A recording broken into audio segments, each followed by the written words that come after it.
Baik, Assalamualaikum warahmatullahi wabarakatuh. Teman-teman dan juga seluruh sivitas akademika MAN 21 Jakarta kembali bergabung di waktu siang hari ini ya, teman-teman dan juga seluruh sivitas akademika MAN 21 Jakarta kembali tergabung dalam ruang virtual kebanggaan kita. Live Podcast MAN 21 Jakarta.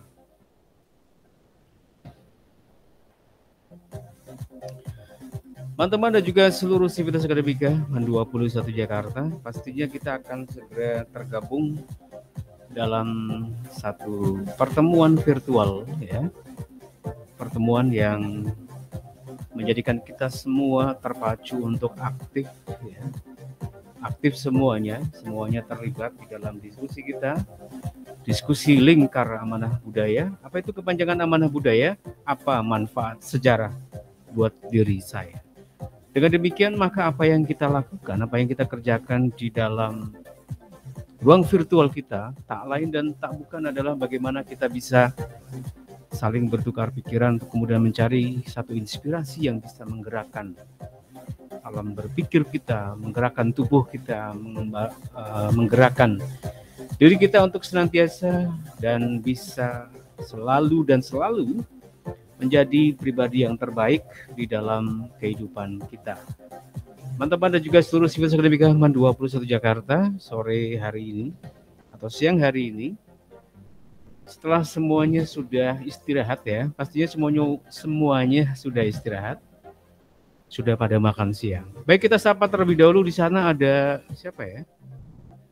Ada Andi Fadila. Assalamualaikum Andi Fadila. Waalaikumsalam Pak. Assalamualaikum juga semuanya. Andi Fadila, apa kabar? Alhamdulillah baik Pak. Bapak gimana Pak kabarnya? Alhamdulillah. Andi Fadila, kamu agak munduran.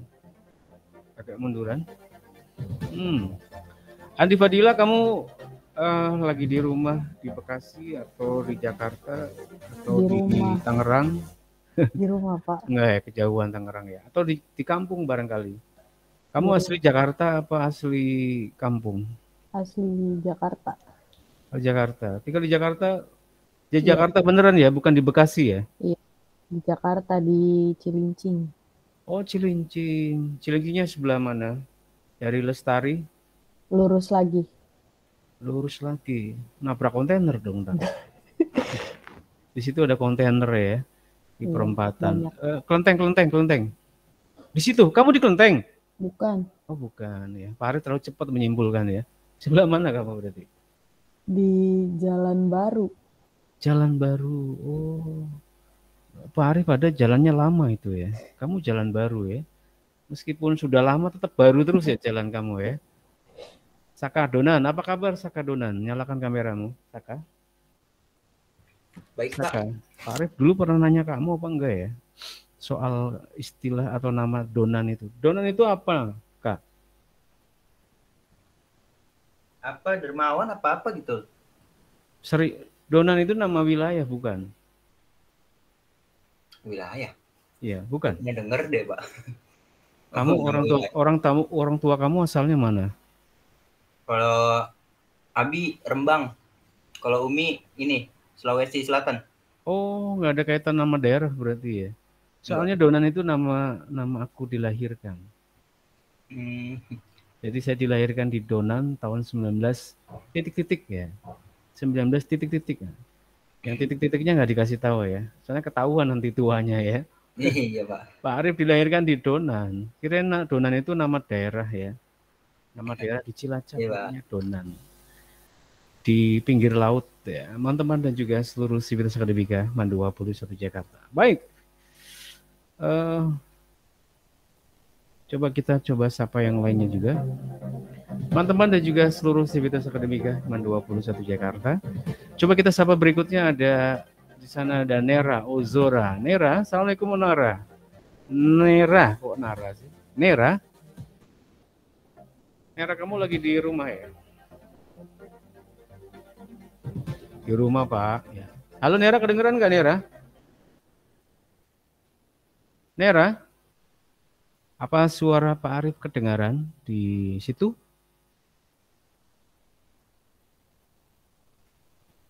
Nera, suaramu nggak ada, Nera. Suara kamu nggak ada, Nera. Nera, Nera, Nera, suaramu nggak ada. Oke, Error Pak mic-nya katanya. oke, kita alihkan dulu ke yang lain dulu. Tapi sehat ya, mudah-mudahan Nera ya. Terus tugasnya tuh Nera ada yang belum selesai, kamu selesaikan dulu. Yang lain juga siapa ya? Banyak juga ya. Caka udah kelar belum tugasnya? KS Ya, Pak. yang jelas kalau ada notifikasi dari Cimit, apa GCR segera diselesaikan ya. Mungkin ada tugas kita yang belum kelar, jadi harus diselesaikan. Oh, saya belum ngumpulin ini nih Pak, apa yang kata Mandiri ya. ini kelompok.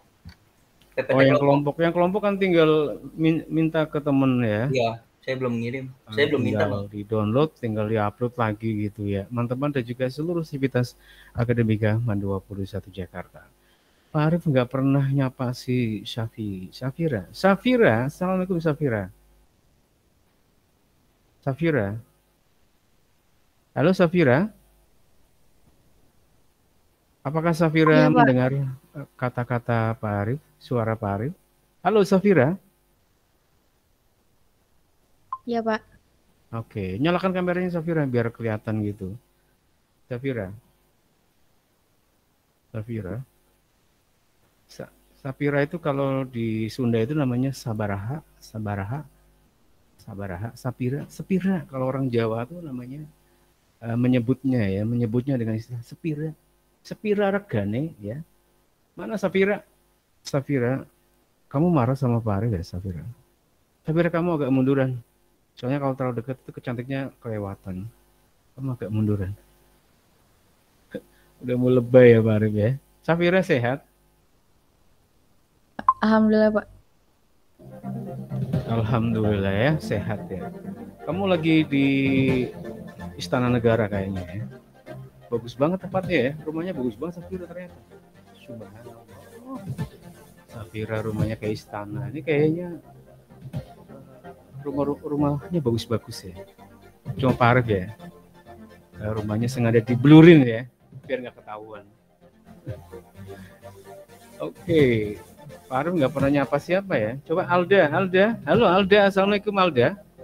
Waalaikumsalam, Pak. Coba nyalakan kamera kamu Alda. Alda, apa denganmu? Wow. Hanya malam. Agak munduran Alda, munduran. 4 meter lah. Kejauhannya. Oh, ini namanya Alda ya. Farah nggak pernah lihat kamu. Kira kamu tuh anak agama ya. Kamu ternyata anak sini loh. Anak Marunda ternyata ya. Kamu yang pernah lihat Pak Arif di BKT bukan? Apakah kita pernah bertemu ya? Dejavu ya, kayaknya kita pernah ketemu ya di mana? Oke, teman-teman dan juga seluruh sivitas Akademika MAN 21 Jakarta, saatnya untuk menyalakan kamera semuanya. Dalam hitungan 5, 4, 3, 2, 1. Ini yang paling cepat terekam ya. Berarti ini anaknya sangat perhatian. Perhatian artinya bukan perhatian diberikan kepada sosok bernama Arif, bukan, tapi pada pembelajaran itu sendiri, Pak. Jadi kesetiaan kita hanya kepada hakikat itu sendiri, bukan pada seseorang, tapi pada kebenaran itu sendiri, pada pendidikan itu sendiri ya, bukan kepada yang lain-lain selain kebenaran itu sendiri. Wah, bahasanya Pak nggak ngerti, Pak. Oke, teman-teman dan juga seluruh sivitas Akademika MAN 21 Jakarta. Di antara semua, tolong nyalakan kameranya. Siapa yang di sampingnya tuh ada anak kecil? Di sampingnya ada anak kecil. Mau anak, mau ponakan? Kok anak, Pak? Ya kali aja ada yang punya anak ya. Ada yang sudah punya anak belum? Soalnya kemarin di kelas sebelah itu ada yang dia bawa anak kecil. Ternyata ponakan ya. Ada yang punya ponakan lucu, punya adik lucu, ada nggak? Pak Arif ingin lihat. Pak Arif udah lama nggak lihat anak kecil itu ya. Kangen banget Pak Arif sama ponakan. Halo, yang punya anak kecil, halo. Adik Yang punya saya adik kecil. Ki, kamu punya nggak Ki? Adik saya nggak lucu. Aduh, yang lucu kamu Ki. Yang lucu kamu ya. Coba adekmu suruh taruh di samping berdampingan gitu wajahnya. Kayaknya lucuan kamu Ki. Iya. Ki kelihatan imut gitu ya. Cuma agak amit sih. Imut tapi agak amit ya. Coba yang punya anak kecil dong. Bangunin aja. Wih. Adik bangun. Pak Arif ingin lihat kamu yang lucu gitu kan. Punya Pak. Oh ternyata ada anak kecil. Aduh Dapin lucu banget Dapin. Aduh ya Allah. Saya lihat Dapin aja udah seneng ya, alhamdulillah. Untung ada anak kecil di sini ya. Dapin, cukup gitu ya. Arif kangen banget sama anak kecil sekarang. Demi Allah, main pulang ini ya. Habis gajian pulang. Kucing aja Pak, kucing. Kucing, astagfirullahaladzim. Masih Pak Arif kucing. Kucing aja di kampung Pak Arif tendang-tendang ya Allah. Saya punya kucing kecil Pak. Aduh, jangan. Apalagi dibawa ke sini jangan ya, ntar bisa mati sama Pak Arif. Sadis Pak Arif sama kucing ya. Nggak boleh gitu ya. Siapa yang penggemar kucing coba angkat tangan? Saya banyak Pak. Coba jangan Davin coba. Aduh, lagi Davin lagi. Saya penggemar harimau Pak. Astagfirullahaladzim. Kamu hamil harimaunya kamu ya. Harimau wanita ya, suka menerkam wanita kamu ya. Hah? Agip mah sukanya buaya. Buaya ya. Buaya makan buaya. Buaya darat. Alda Mawati. Namanya keren sekali ya, Alda. Alda itu artinya adalah alnya itu adalah mau ngelucu tapi baru nggak bisa ya. Tapi istilah hikmawatinya keren ya. Hikmah itu adalah sesuatu yang tertinggi. Kalau dalam pelajaran sejarah itu adalah amanah. Amanah itu artinya adalah sesuatu yang tersimpan ya. Ada sesuatu yang bermakna yang ada di dalam sebuah peristiwa. Dalam suatu peristiwa ataupun kejadian. Baik teman-teman dan juga seluruh Sivitas Akademika, MAN 21 Jakarta. Oke, silakan dipresentasikan atau ditampilkan kelompok yang maju sekarang siapa. Ya, mudah-mudahan bisa langsung ditampilkan. Nggak perlu dibuka GCR-nya ya. Anak IPA itu biasanya rajin-rajin dan dia sudah selesai Pak, saya tinggal presentasi. Ada kemarin tuh anak di sebelah di tangga, anaknya pendiam. Tapi begitu presentasi, wih keren sekali ya. Bagus ya, nggak perlu ngeliat PPT.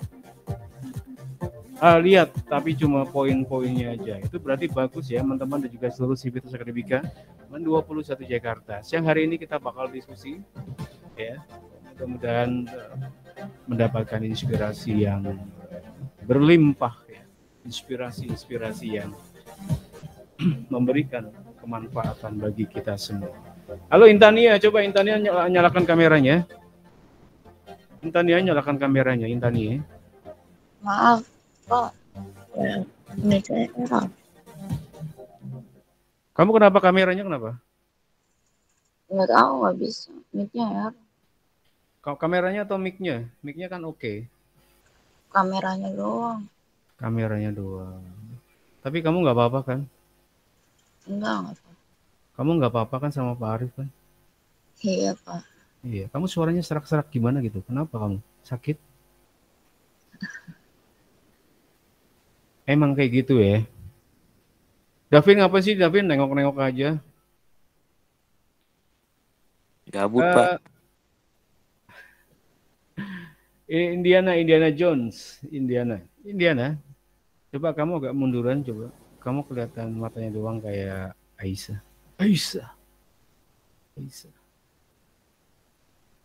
Indiana Jones agak munduran. Subhanallah ya. Oke. Saya belum dan mungkin nggak bisa semuanya bisa sapa satu persatu. Tapi saya berharap bahwa hari ini kita bisa segera tampilkan PPT-nya. Mereka adalah siapa sekarang ya yang presentasi? Saya Pak, kelompok 4. Siapa yang bilang saya? Andi Fadila, suka sekali saya mendengar kejujuran dan keberanianmu untuk mengatakan saya. Wah itu keren sekali itu ya. Oke Andi Fadila, sebutkan nama-nama dari nama-nama ikan.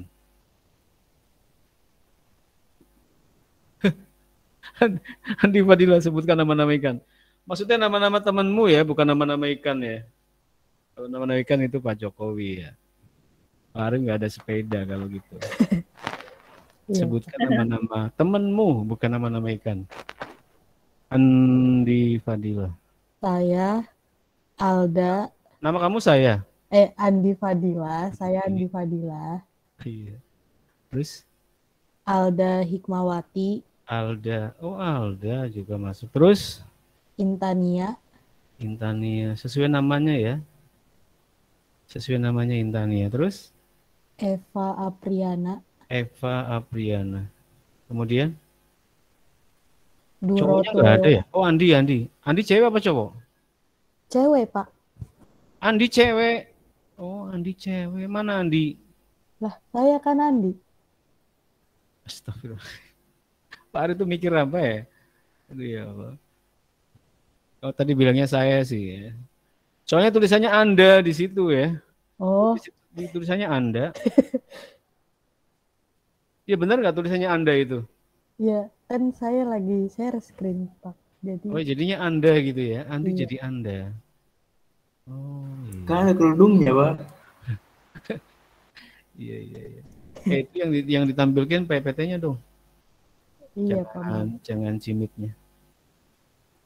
Wih, waduh, ini favorit saya ini. Satu lagi Eva siapa? Habis Eva siapa Andi?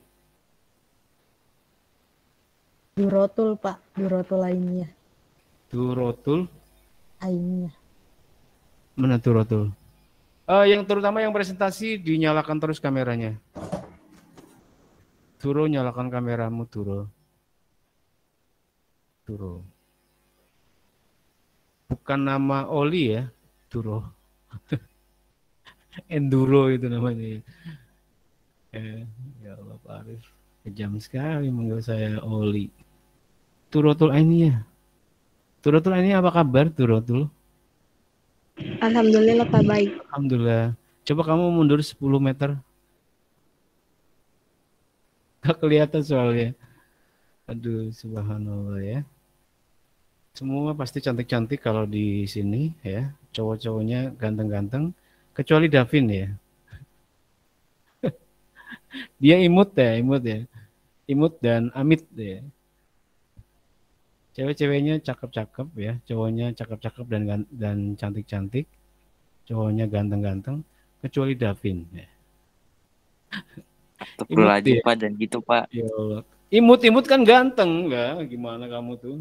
Kecuali Davin, kamu tuh kayak masih anak kecil gitu, imut-imut gitu kan. Cuma ada catatan Amit, kakinya. amit. Imut Amit, artinya amit-amit. Oke, langsung kita mulai ya, teman-teman dan juga seluruh Sivitas Akademika Man 21 Jakarta, Turo dan kawan-kawan, Andi dan Anda. Oke. Bercanda mulu ya Pak Arif ya. Oke, assalamualaikum warahmatullahi wabarakatuh. Teman-teman dan juga seluruh Sivitas Akademika Man 21 Jakarta. Kembali hadir bersama Lingkar Amanah Budaya. Amanah Budaya itu artinya adalah satu diskusi, kelompok diskusi di mana kita bisa amanah. Amanah itu artinya adalah mencari, menggali apa manfaat sejarah buat diri saya. Itu amanah budaya ya. Pertanyaan silakan diajukan, kritik dan saran, masukan, tambahan sangat terbuka. Silakan ditujukan kepada teman-teman dan juga mereka yang presentasi hari ini. Mereka adalah Andi. Wow, kencang sekali. Ada Andi, ada Alda, ada Intania, ada Eva, ada Turotul. Ada yang belum? Ada yang belum disebutkan nama kelompoknya? Saya ulangi lagi ya, Andi, Alda, Intania, Eva, Turotul. Siapa yang belum? Indiana Pak. Indiana, oh iya Indiana. Temanya adalah masa kepemimpinan BJ Habibie. Teman-teman dan juga seluruh Sivitas Akademika Man 21 Jakarta, segera kita serahkan waktu sepenuhnya kepada teman-teman dari kelompok 4 untuk segera mempresentasikannya. Silakan. Assalamualaikum warahmatullahi wabarakatuh. Waalaikumsalam warahmatullahi wabarakatuh. Waalaikumsalam warahmatullahi wabarakatuh. Kami dari kelompok 4 ingin membahas tentang Indonesia pada masa B.J. Habibie. Sebelumnya saya akan memperkenalkan anggota kelompok saya. Yang pertama ada Alda Hikmawati, Andi Fadilah, Duratul Ainiyah, Eva Apriana, Indiana Prasetyawati, dan Intania. Slide pertama akan dibacakan oleh Intania. Biografi singkat. Baharudin Yusuf Habibie merupakan nama lengkap dari B.J. Habibie. Beliau lahir pada 25 Juni 1936 di kota Parepare, Sulawesi Selatan. B.J. Habibie pernah menuntut ilmu di sekolah menengah atas Kristen Dago. Habibie kemudian belajar tentang keilmuan teknik mesin di Fakultas Teknik Universitas Indonesia, Bandung. Sekarang Institut Teknologi Bandung. Pada tahun 1954. Pada 1955 sampai 1965, Habibie melanjutkan studi teknik penerbangan spesialisasi konstruksi pesawat terbang di Rhein-Westfalen Essen, Jerman Barat.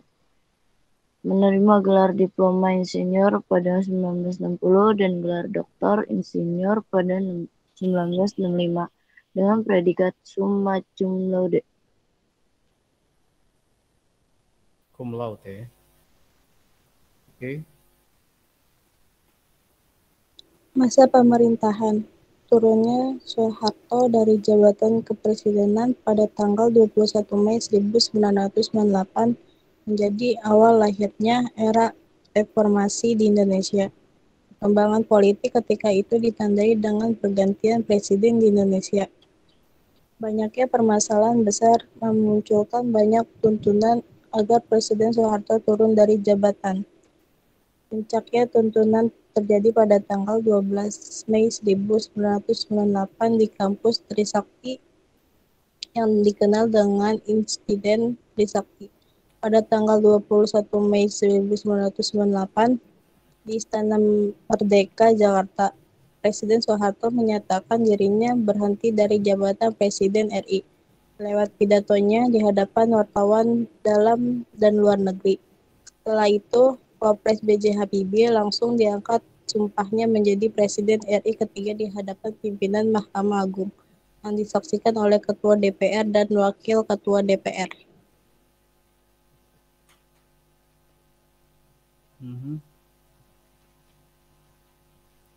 Kontroversi pengangkatan B.J. Habibie. Masa pemerintahan Presiden B.J. Habibie berlangsung dari tanggal 21 Mei 1998 sampai 20 Oktober 1999. Pengangkatan Habibie sebagai presiden ini memunculkan kontroversi di masyarakat karena mantan Presiden Soeharto menyerahkan secara sepihak kekuasaan kepada Habibie. Pihak yang pro menganggap pengangkatan Habibie sudah konstitusional, sedangkan pihak yang kontra menganggap bahwa Habibie sebagai kelanjutan dari era Soeharto dan pengangkatannya dianggap tidak konstitusional. Langkah Habibie setelah reformasi. 1. Membentuk Kabinet Reformasi Pembangunan. Kabinet Reformasi Pembangunan dibentuk pada tanggal 22 Mei 1998, terdiri atas unsur-unsur perwakilan dari ABRI, Golkar, PPP, dan PDI. 2. Perbaikan bidang ekonomi. Berikut langkah-langkah yang dilakukan B.J. Habibie agar bangsa Indonesia dapat segera keluar dari krisis ekonomi. Yang pertama, melakukan rekapitulasi perbankan. Yang kedua, merekonstruksi perekonomian nasional. Ketiga, menaikkan nilai tukar rupiah terhadap dolar Amerika Serikat di bawah Rp10.000. Keempat, melikuidasi beberapa bank bermasalah. Yang kelima, melaksanakan reformasi ekonomi seperti yang disyaratkan IMF.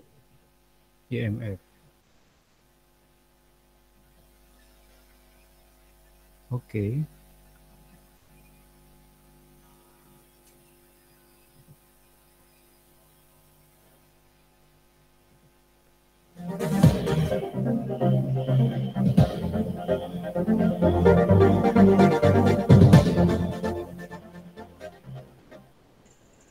Langkah Habibie setelah reformasi. Melakukan reformasi di bidang politik. Reformasi di bidang politik yang dilakukan adalah dalam memberikan kebebasan pada rakyat Indonesia untuk membentuk partai-partai politik, serta rencana pelaksanaan pemilu yang diharapkan menghasilkan lembaga tinggi negara yang benar-benar representatif. 4. Pelaksanaan sidang istimewa MPR 1998. Untuk mengatasi krisis politik berkepanjangan, maka diadakan sidang istimewa MPR yang berlangsung dari tanggal 10 sampai 13 November 1998. Menjelang diselenggarakan sidang tersebut terjadi aksi unjuk rasa para mahasiswa dan organisasi sosial politik. 4. Akomodasi tuntutan reformasi. Ketetapan tersebut adalah Ketetapan MPR nomor 8 tahun 1998 yang memungkinkan UUD 1945 dapat diamandemen. Ketetapan MPR tahun 1998 mengenai pencabutan Ketetapan MPR nomor 6 tahun 1993 tentang pemberian tugas dan wewenang khusus kepada Presiden atau Mendataris MPR dalam rangka menyukseskan pembangunan nasional sebagai pengalaman Pancasila. Oke. Kebijakan pada masa B.J. Habibie. 1. Kebebasan pers. Pada masa pemerintahan sebelumnya, pers dibungkam dan dipaksa mengikuti opini dari pemerintahan, sehingga apabila ada pers yang menentang kebijakan pemerintah, maka akan mendapatkan hukum. Iya. Terus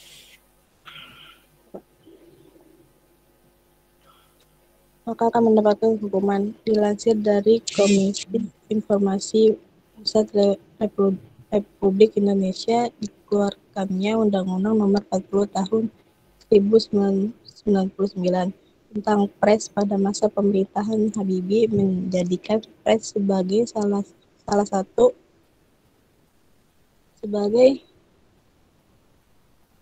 wujud kedaulatan RI, sehingga undang-undang tersebut menjadi ujung tonggak dari kebebasan pers yang ada di Indonesia, yang sering diberandal pada masa pemerintahan sebelumnya. 2. Pemilu bebas dan demokratis. Habibie juga membentuk undang-undang yang mengatur kebebasan masyarakat Indonesia dalam melaksanakan pemilu yang diatur dalam Undang-Undang Nomor 2 Tahun 1999 tentang pemilu. Hasil dari dibentuknya undang-undang tersebut adalah lahirnya 40 partai politik baru yang ikut berpartisipasi secara aktif dalam pemilu Indonesia di tahun 1999.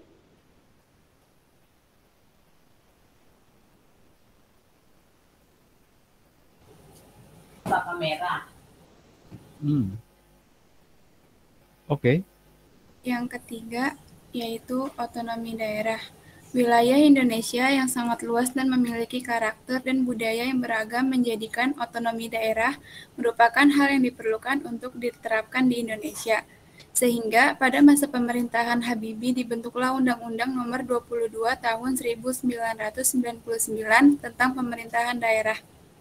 Hasil dari lahirnya undang-undang ini adalah meredanya gejolak disintegrasi yang sebelumnya sempat pecah di Indonesia. Yang keempat, berakhirnya diskriminasi terhadap etnis Tionghoa. Inpres nomor 26 tahun 1999 dan Inpres nomor 4 tahun 1999 yang dikeluarkan oleh Habibie merupakan titik awal untuk mengakhiri perilaku diskriminasi terhadap etnis Tionghoa di Indonesia. Dalam Inpres menghapuskan larangan untuk berbicara dan mengajar bahasa Mandarin.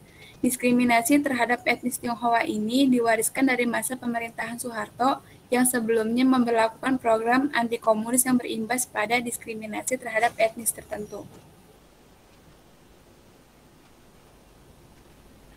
Yang kelima, lahirnya Komnas Perempuan. Pada peristiwa Mei 1998, banyak kasus kekerasan seksual yang menimpa perempuan terutama dari etnis Tionghoa. Hal ini memicu lahirnya tuntutan dari masyarakat agar masalah ini tidak terulang kembali. Untuk memenuhi tuntutan ini, Habibie mengeluarkan keputusan Presiden nomor 181 tahun 1998 yang akhirnya melahirkan Komisi Nasional Perempuan di Indonesia. Yang keenam, kemerdekaan Timur Leste. Referendum atau pemisahan dari Timur Leste dari Negara Kesatuan Republik Indonesia terlaksana pada masa pemerintahan Habibie. Referendum ini menghantarkan Timur Leste menjadi negara yang merdeka. Peristiwa referendum Timur Leste ini sempat mendapatkan pertidaksetujuan dari pihak militer Indonesia. Akan tetapi, Habibie tetap melaksanakan referendum Timur Leste.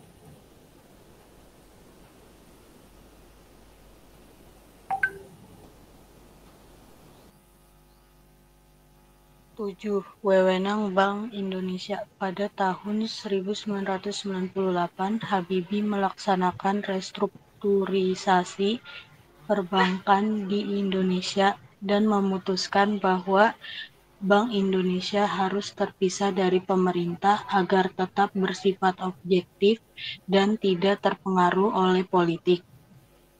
Pemisahan Bank Indonesia dari pemerintahan ini diatur dalam Undang-Undang Nomor 23 Tahun 1999.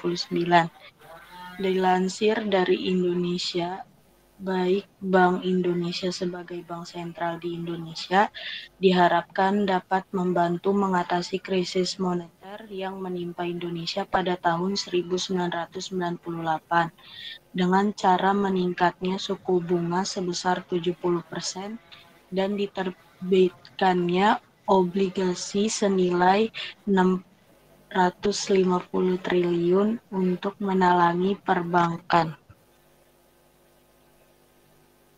Kegagalan pada masa pemerintahan B.J. Habibie. 1. Sosial. Terjadi krisis moneter yang berkepanjangan, sehingga menyebabkan banyak sekali pengangguran dan PHK secara massal yang menimbulkan kemiskinan yang semakin meningkat.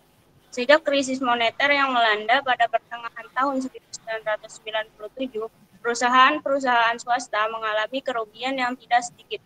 Bahkan pihak perusahaan mengalami kesulitan memenuhi kewajibannya untuk membayar gaji dan upah pekerjanya. 2. Budaya. A. Terjadi pertikaian antar kelompok yang disebabkan oleh SARA yang mengancam stabilitas politik. B. Terjadi perpecahan antar suku yang konon disebabkan oleh kemarahan agen rahasia yang tidak puas atas jatuhnya Soeharto.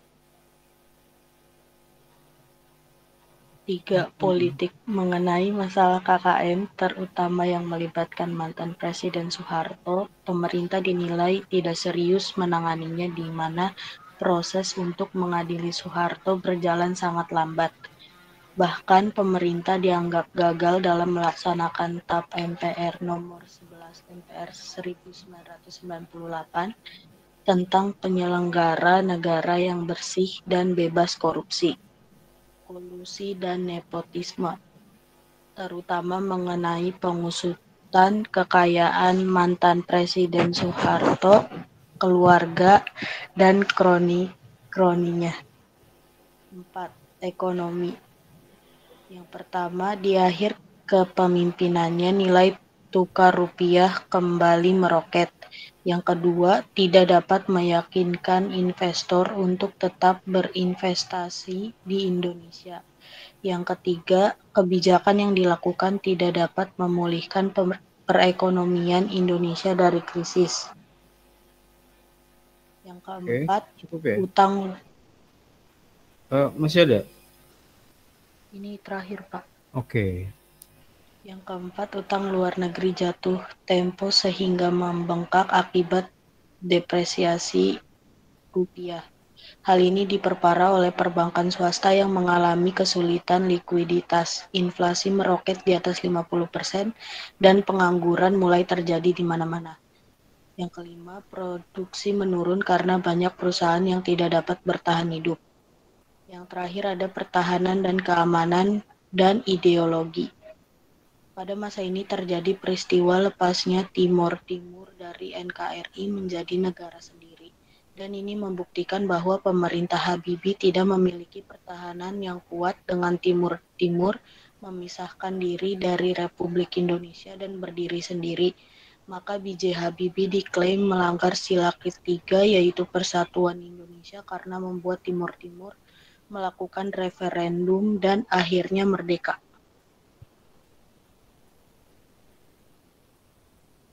Oke. Baik, teman-teman dan juga seluruh sivitas akademika MAN 21 Jakarta, luar biasa presentasi yang sudah disajikan, sudah dipaparkan oleh teman-teman kalian dari kelompok 4 tentang B.J. Habibie ya, tokoh yang sangat fenomenal ya dalam sejarah bangsa Indonesia. Kenapa Pak Ari mengatakan ini sebagai satu tokoh yang sangat fenomenal? Karena beliaulah yang kemudian menginspirasi pendidikan Indonesia tentang seseorang yang kemudian disebut sebagai memiliki IQ di atas rata-rata ya, di atas yang paling baik ya. IQ tertinggi berapa itu? 160 atau berapa ya? 160-an lah. Ada yang menyebutkan sekitar itu. Teman-teman dan juga seluruh sivitas akademika MAN 21 Jakarta, terima kasih atas presentasinya. Dan saatnya teman-teman dan juga seluruh sivitas akademika MAN 21 Jakarta bagi kita untuk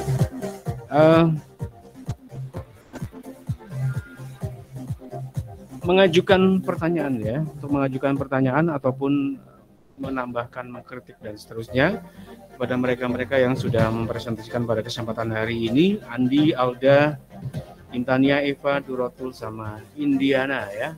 Tetap menyalakan kamera. Senang sekali ya kalau disuruh nyala itu tetap nyala, itu benar-benar tetap nyala ya. Luar biasa, dan mudah-mudahan konsisten terus senantiasa memberikan sedekah kepada guru-guru, tetap menyala ya, karena memang ketika bicara di depan banyak orang kamera nggak kelihatan, itu juga wah kepikiran juga ini pada perhatian apa enggak dan care apa enggak dengan virtual kita pada kesempatan siang hari ini ya. Oke, teman-teman dan juga seluruh sivitas akademika MAN 21 Jakarta, saatnya terbuka bagi teman-teman yang ingin mengajukan pertanyaan. Saya kira mungkin ada 1 atau 2 pertanyaan karena waktunya tinggal sekitar 10 menit. Silakan yang mau mengajukan pertanyaan. Ada? Silakan yang ingin bertanya. Eva, silakan. Saya moderator, Pak. Iya, moderator ya. Ya silakan disuruh yang lain teman-temannya Eva. Oh iya. Ada teman-teman, nggak ada yang ingin ditanyakan? Silakan. Silakan.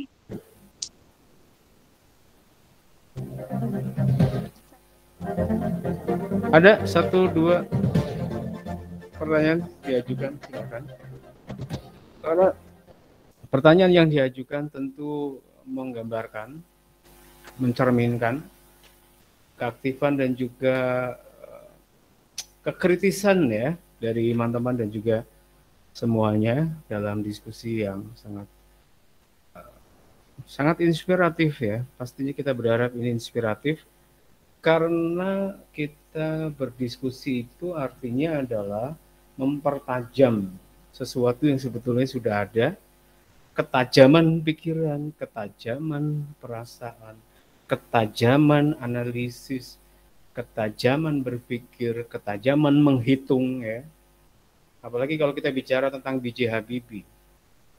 Setajam apa kemampuan berpikirnya? Kalau udah bicara hal-hal yang sangat rumit ya.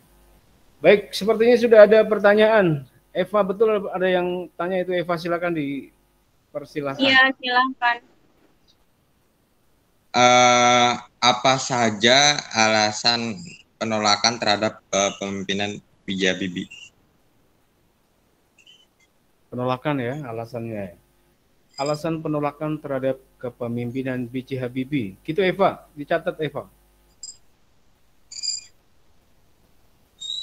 Satu lagi penanya ya, jangan banyak-banyak. Satu lagi penanya, silakan. Bapak, saya penyaji tapi saya pengen nanya ke Bapak.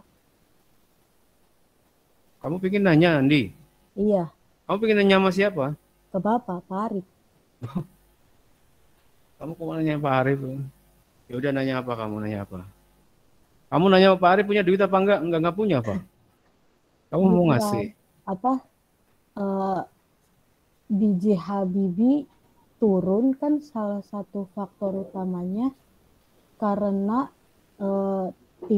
Timur lepas dan jadi bikin negara sendiri, Pak. Nah, itu menurut Bapak nih ya, saya juga nggak tahu alasan turunnya itu faktor terbesarnya dari situ atau emang pada masa itu tuh B.J. Habibie emang kurang kompeten gitu loh, Pak. Tapi kalau menurut saya kan namanya juga profesor ya. Jadi kalau bisa buat terobosan-terobosan baru lebih gampang gitu, Pak. Tapi kenapa cuma dikasih masa jabatan yang kalau bisa dibilang sedikit daripada presiden yang lain? Oke. Oke, udah ya. Tadi pertanyaan dari Vicky tadi bisa diulang lagi nggak, Eva? Pertanyaan dari Vicky. Sebutkan alasan penolakan kenaikan gaji Habibie. Itu kan, Pak? Bukan. Vicky apa kita Vicky?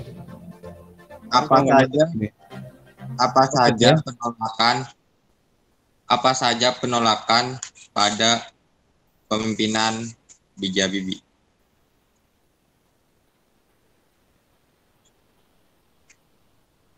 Sebetulnya masih ada kaitannya sama Andi tadi ya? Masih ada ya? Ada dikit lah. Oke, silakan dijawab dulu dari kelompok dulu. Nah, sekarang si Andi yang jawab. Ya, jadi sebetulnya pertanyaannya mirip-mirip, tapi kamu langsung jawab sendiri jadinya. Ya. Oke, silakan Andi terlebih dahulu atau yang lain deh, siapa ya? Siapa yang mau jawab dulu selain Andi? Kalau Andi dia udah baca pastinya, dia ngerti di persoalannya ya. Oke, mungkin ke Alda atau Indiana atau Turotul atau siapa? Siapa dulu yang mau jawab dulu tentang penolakan pada Habibie ya? Penolakan pada Habibie. Saya, Pak. Oke, Indiana, silakan. Setahu saya ya, Pak, ada beberapa kekecewaan terhadap Presiden B.J. Habibie, diantaranya beberapa beranggapan bahwa pelantikan B.J. Habibie sebagai presiden itu tidak konstitusional, juga dianggap tidak mampu menuntaskan persoalan KKN, hanya mengucapkan sumpah jabatan di hadapan Mahkamah Agung dan merupakan bagian dari Orde Baru, sebab banyak dari anggota kementeriannya merupakan bagian dari Orde Baru dan Habibie sendiri merupakan wakil dari Soeharto. Tidak konstitusional ya. Oke, tidak konstitusional. Jadi memang ada persoalan di level konstitusi ya. Level konstitusi yaitu yang kemudian dianggap sebagai penyebab kenapa sidang istimewa di mana di situ B.J. Habibie memberikan laporan pertanggungjawaban ya, sama kayak OSIS misalnya memberikan laporan pertanggungjawaban sama MPK. MPK tolak, wah nggak bisa LPJ Anda kita terima, Timor Leste lepas, kemudian Anda nggak konstitusional. Itu kan kalau kita bicara sidang istimewa ya, kalau kita bicara sidang istimewa itu sebetulnya merupakan rangkaian ya. Tadi sidang istimewanya itu dari tanggal 10 sampai tanggal 13 November. Berarti berapa tahun yang lalu ya. Pokoknya hari-harinya tuh kayak sekarang gini kan. Sekarang kan tanggal 12. Jadi dari tanggal 10, 11, 12, 13 ya, 4 hari ya. 10, 11, 12, 13, 4 hari. Sidang istimewa menggelar ya laporan pertanggungjawaban dari Presiden B.J. Habibie. Beliau adalah seorang teknokrat ya. Seorang teknokrat itu artinya secara kapasitas itu luar biasa. bahwa kemudian memang ada terobosan, tapi kan orang tidak memandang itu. Justru kalau misalnya kita ini sekaligus menjawab pertanyaan Andi Fadilah tadi ya. Jadi seandainya pun misalnya kecerdasan yang dimiliki oleh seorang B.J. Habibie di satu sisi, tapi juga ada kekurangan di sisi yang lain, yang itu tidak dipunyai oleh B.J. Habibie, bahwa dia punya pesawat, bahwa dia kemudian mengusulkan untuk menciptakan N250, walaupun pada akhirnya juga kandas. Kandas karena kenapa? Karena hanya diterbangkan sekali tahun 90 berapa itu? 96 atau 97. Itu diterbangkan dan kemudian ada di tempatnya di hanggar ya. Dan sampai akhirnya berakhir pada tahun 2020, betul? Ketika pesawat ini dibawa menggunakan kontainer dan nyangkut, bukan nyangkut, tepatnya nggak bisa lewat di pintu tol Banyumanik ya, wilayah Semarang. Apa artinya? Artinya pesawat itu kemudian berakhir di Museum Dirgantara. Museum Dirgantara atau apa? Atau museum apa ya? Di Sucipto atau mungkin Museum Dirgantara di situ. Berkumpul dengan beberapa pesawat yang memang itu sudah dimuseumkan. Teman-teman dan juga seluruh sivitas akademika MAN 21 Jakarta. Jadi kalau bicara kapasitas orangnya itu luar biasa. Ya. Bahwa memang kekecewaan kemudian tidak konstitusional itu memang menjadi satu perdebatan yang sangat ramai pada waktu itu. Sebenarnya begini, kalau kita bicara tentang konstitusional dan tidak konstitusional ya, saya kira kalau kemudian dia disebut sebagai anteknya Soeharto, itu orang kan bisa berdebat. Artinya nggak masalah. Cuma ada yang kemudian mempersoalkan adalah ketika dia dilantik itu di Istana Negara. Benar nggak? Datanya di situ di Istana Negara kalau nggak salah. Coba dicek lagi. Sementara dalam konstitusinya itu adalah menyatakan bahwa pengangkatan itu harus di gedung MPR DPR. Dan itu jelas nggak mungkin untuk melantik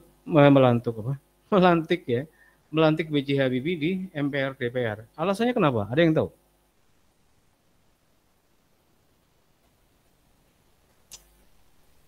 Jadi 98 itu kan lagi rusuh-rusuhnya nih, tanggal 20 itu kan lagi tanggal 21 ya, lagi rusuh-rusuhnya, tanggal 13 itu peristiwa Trisakti, ya, jadi sedang keras-kerasnya dan kemudian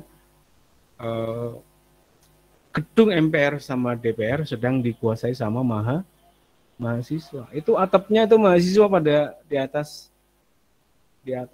di atap gedung MPR DPR ya. Sekarang MPR DPR-nya sedang dibangun lah, diperbaiki ya. Meskipun tantangannya itu luar biasa, itu tapi menjadi satu pembahasan tersendiri. Ya. Kadang-kadang pembangunan kita, teman-teman dan juga seluruh sivitas, kebetulan Pak Ari masih ingat ya.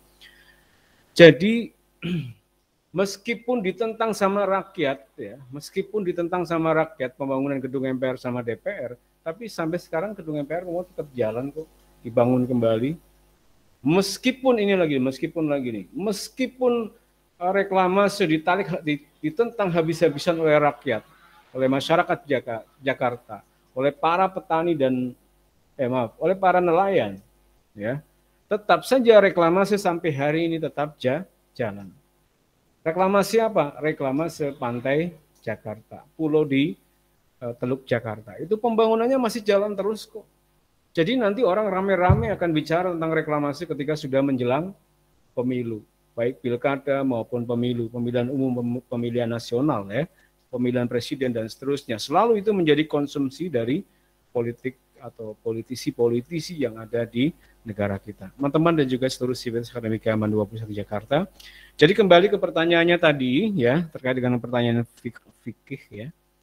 Pertanyaan dengan fikih, penolakannya pada Habibie itu pada apa? Pada persoalan-persoalan tidak konstitusional betul. Kemudian bahwa Timur Leste lepas itu juga salah satu menjadi dasar yang mendasari mahasiswa untuk kemudian menolak itu. MPR DPR menolak pertanggungjawaban dari B.J. Habibie. Saya kira satu-satunya presiden ya yang ditolak ya. Memang kita harus memahami dalam artian begini, bahwa beliau menjadi presiden di saat yang sangat sulit, di saat Presiden Soeharto sedang dalam masa-masa yang istilah kapal itu kapalnya udah mau karam gitu kan, orang pada loncat-loncat cari selamat sendiri ya masing-masing. Nah, Habibie di situ menjadi pemimpin kan sangat sulit sekali. Tapi apapun bahwa peran Habibie sebagai salah satu inspirator Indonesia menurut saya itu adalah peran yang sangat luar biasa besar dan kita patut mengapresiasi. Apalagi Anda teman-teman dan juga seluruh Sivitas Akademika MAN 21 Jakarta adalah orang-orang yang nanti mungkin akan melanjutkan di bidang keteknologian ya. Ilmu pengetahuan dan teknologi, teman-teman nanti akan melanjutkan semuanya ya. Pak Arif tidak bisa berpanjang kalam untuk bisa menyampaikan, tapi paling tidak Eva mungkin bisa. Tadi Pak Arif sekaligus menjawab pertanyaan Andi Fadila ya. Andi Fadila itu bertanya ke Pak Arif soal alasan turun ya. Apakah semata karena Timor Leste ataupun padahal kapasitasnya bagus. Meskipun bagus tapi juga ada kekurangan Andi Fadila ya. Tentu saja ada kekurangannya. Apalagi sekarang ketika beliau sudah tiada ya, apakah kemudian proyek itu akan dilanjutkan? Kemarin pengumpulan dana itu sudah sampai berapa itu? Triliunan lah ya. Nggak tahu itu akan dilanjutkan atau tidak pesawatnya. Apalagi sekarang riset dan teknologi itu sudah dihapuskan, sudah ditiadakan dari kementerian kita dan digabung, tepatnya bukan dihapus, tapi dicampur atau digabungkan, di-merger ke kementerian kita, Kementerian Pendidikan, Riset, dan Teknologi. Itu peninggalan B.J. Habibie itu teman-teman dan juga seluruh Sivitas Akademika MAN 21 Jakarta. Jadi keren sekali ya teman-teman apa yang sudah diberikan oleh B.J. Habibie, tapi waktu juga yang harus membatasi kita teman-teman dan juga seluruh Sivitas Akademika MAN 21 Jakarta. Mungkin sekedar kata penutup, barangkali Eva Apriana bisa menyampaikan kesimpulan ataupun penutup dalam diskusi virtual kita kali ini. Silakan Eva. Oke, jadi Baharudin Yusuf Habibie itu merupakan presiden ketiga Indonesia yang menggantikan Soeharto. Dia lahirnya di Parepare pada tanggal 25 Juni 1936. Dan dia juga menuntut ilmu di sekolah menengah atas Kristen Dago. Terus kemudian melanjutkan keilmuan teknik di Fakultas Teknik Universitas Indonesia Bandung yang sekarang dikenal dengan Institut Teknologi Bandung. Segitu aja. Baik, terima kasih teman-teman dan juga seluruh Sivitas Akademika MAN 21 Jakarta atas keterlibatan semuanya ya, tanpa terkecuali. Mungkin bisa dinyalakan kamera semuanya, Pak Arif akan foto untuk dokumentasi kita ya. Silakan dinyalakan kameranya. Kameranya boleh dinyalakan. 5, 4, 3, 2 cekrek ya. Masih banyak yang belum menyalakan kamera. Sekarang sudah. Aldi 5, 4 Rahman Septian Intias. Rahman 5, 4, 3, 2, 1. Farisa mana Farisa? Farisa Ainur Farisa Ainur Aziz Subaidillah Lailatul Muhammad Fahmi Hidayat 5, 4, 3, 2, 1. Sekali lagi 5, 4, 3, 2, 1.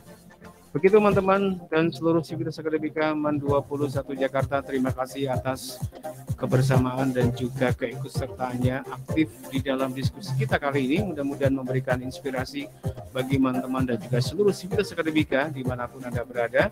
Karena acara ini sedianya tentu akan disiarkan di channel YouTube Lingkar Amanah Budaya. Di channel itu Anda bisa tonton kembali penampilan Anda, meskipun hari ini masih pakai Jimit ya. Pak Arif berharap nanti bisa pakai Zoom sehingga gambarnya bisa diatur. Terlebih lagi nanti kalau kita sudah bisa aktif lagi ya di dalam pertemuan yang real ya, tidak PJJ semacam ini. Terima kasih, sampai jumpa di pertemuan berikutnya. Jangan lupa untuk absen di WA, lihat di atas, di situ ada link untuk bisa segera diisi. Sampai jumpa di pertemuan berikutnya. Wallahul muwaffiq ila aqwamit thoriq. Assalamualaikum warahmatullahi wabarakatuh. Waalaikumsalam warahmatullahi wabarakatuh. Terima kasih, Pak.